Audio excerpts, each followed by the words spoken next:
Hello everyone. To display BGM in another monitor, you can go to Output Windows and find for Display Card. Click on this gear button. You can select the external monitor you want right here.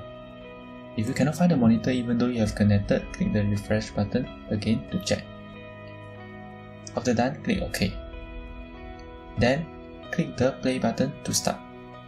In this video, I will be using the laptop screen. As you can see, my screen right now is BGM.